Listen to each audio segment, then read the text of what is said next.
Film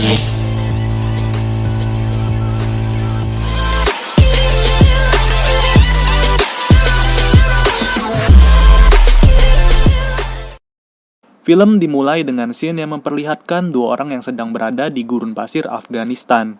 Kedua pria ini adalah tentara Angkatan Darat Amerika yang masih bertahan setelah berperang. Tentara yang sedang menarik rekannya ini bernama Justin, sedangkan tentara yang tidak bisa berjalan lagi bernama Eddie. Eddie tidak bisa berjalan lagi karena ia sudah kehilangan satu kakinya. Scene berikutnya memperlihatkan Eddie dan Justin yang sedang memberi ceramahan kepada anak-anak disabilitas. Eddie yang kehilangan satu kakinya pun harus berdiri menggunakan tongkat. Setelah selesai, mereka berdua berencana untuk makan siang bersama. Saat dalam perjalanan, mobil mereka harus terhenti karena ada lampu merah. Mereka pun mengobrol dan melihat seorang pria dan wanita yang sedang pemanasan di tepi jalan. Wanita yang sedang pemanasan itu tiba-tiba disenggol oleh ibu-ibu. Lalu, pria yang berjaket abu-abu langsung memberikan fucek kepada ibu-ibu itu. Dari sini gua sadar, kalau ternyata pasangan ini adalah tunawicara. Eddie dan Justin yang sedang membicarakan pasangan itu tiba-tiba melihat kilauan cahaya yang begitu terang. Tanpa disadari, mereka berdua ternyata sudah berada di suatu tempat bersama orang-orang random. Mereka semua pun mendengar bisikan-bisikan yang berada di kepala mereka masing-masing. Bisikan itu berkata, "Kalian berjumlah 80 orang. Ikutilah arah panah atau kau akan mati. Pastikan tetap berada di jalur atau kau akan mati. Jika kau dilewati 2 kali, maka kau akan mati. Jangan menginjak rumput atau kau akan mati." Namun tiba-tiba, ada seorang wanita yang panik dan ia tidak sengaja menginjak rumput. Pada akhirnya, kepalanya pecah begitu saja. Seketika itu juga, semua orang panik dan ada beberapa orang lagi yang berlari menginjak rumput. Terlihat juga, ada seorang kakek-kakek yang berada di perlombaan ini. Bahkan, kakek-kakek itu tidak bisa bergerak sama sekali. Sepasang tunawicara itu pun juga berada di perlombaan ini. Mereka berdua bingung apa yang sebenarnya terjadi di sini. Saat perlombaan baru dimulai, sudah ada 4 orang yang harus tewas. Mereka semua mendengar bisikan angka 76, yang berarti masih tersisa 76 orang yang hidup. Terlihat juga ada 2 orang pelajar yang dimana mereka adalah kakak dan adik. Orang-orang yang tersisa ini berlari sebisa mungkin. Setiap saat, pasti ada orang yang tewas begitu saja. Mereka pun pada akhirnya tiba di sebuah rumah dan mereka harus tetap mengikuti arah panah. Kemudian, salah satu peserta mencoba untuk kabur dari tempat ini. Ia mencoba memanjat tembok yang mengelilingi area ini. Saat ia menginjak rumput, kepalanya langsung meledak begitu aja. Mau gak mau, Eddie dan Justin harus tetap berlari apapun yang terjadi. Kesulitan tentunya lebih terasa bagi si Eddie, karena ia harus tetap berlari menggunakan tongkat bantuan. Dalam jangka waktu singkat, yang tersisa masih ada 72 orang. Saat berlari, Justin melihat seorang wanita yang terjatuh dari tangga. Ternyata wanita itu adalah pelajar yang bersama adiknya tadi. Eddie dan Justin membawa kakak dan adik itu ke sebuah ruangan. Mereka bertanya kepada Justin dan Eddie, "Di mana ayah dan ibuku?" Justin pun tidak mengerti apa yang mereka bicarakan, karena bahasa mereka bahasa Mandarin. Justin pun langsung menyuruh kakak dan adik itu untuk tenang. Justin berkata, "Kami akan mencari bantuan." Pada saat Justin dan Eddie pergi, ternyata kakak perempuannya tidak ingin ditinggal oleh mereka. Ia dan adiknya memohon untuk tetap di sini menemani mereka. Lalu, Justin pun menitip pesan kepada anak laki-laki itu. "Kamu harus bisa menjaga kakakmu. Aku tahu kamu bisa. Aku tahu kamu kuat. Jangan khawatir. Semuanya akan baik-baik saja." Lalu, mereka pun mengiyakan perkataan Justin. Justin yang berlari bersama Eddie pun tiba-tiba berhenti dan teringat kakak adik tadi. Ia merasa tidak bisa meninggalkan mereka berdua begitu saja.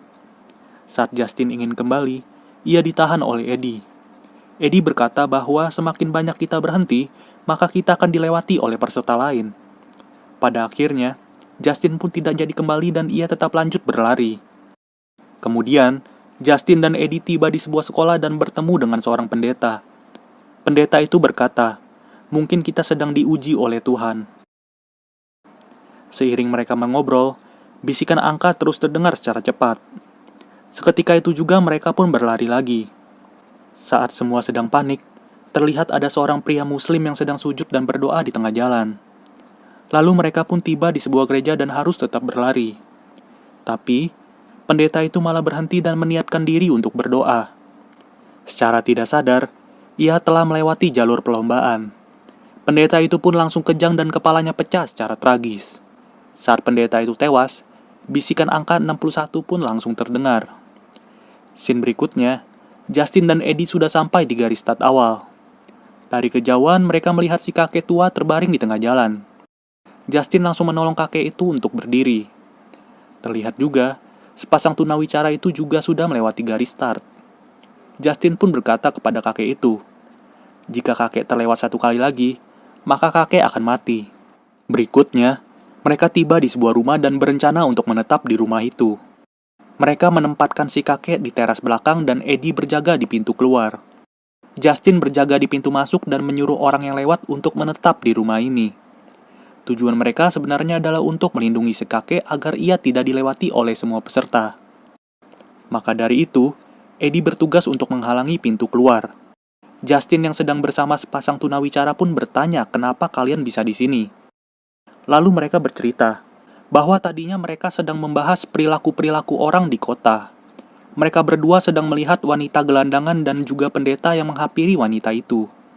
Terlihat juga si kakek tua yang tidak bisa berjalan berada di sekitar mereka. Pria tunawicara itu pun berargumen, coba kamu lihat pendeta itu. Mungkin pendeta itu hanya berpura-pura baik, padahal ia adalah pemerkosa anak.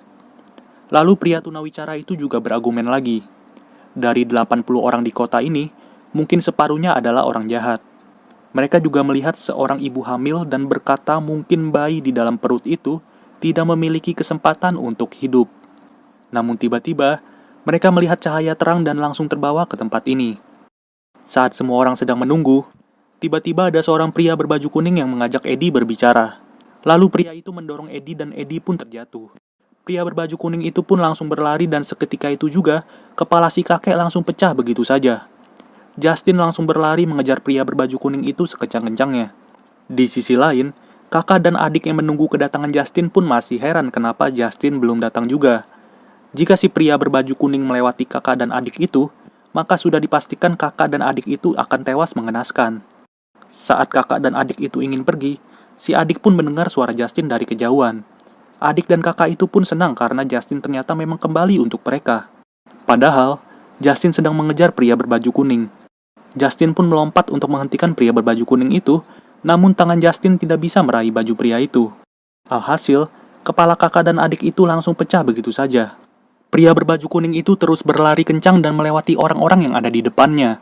Semua orang yang dilewati pria itu langsung pecah juga kepalanya.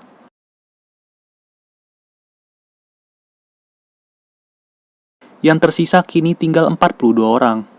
Terlihat juga ada seorang ibu hamil yang sedang menahan rasa sakit di dalam perutnya.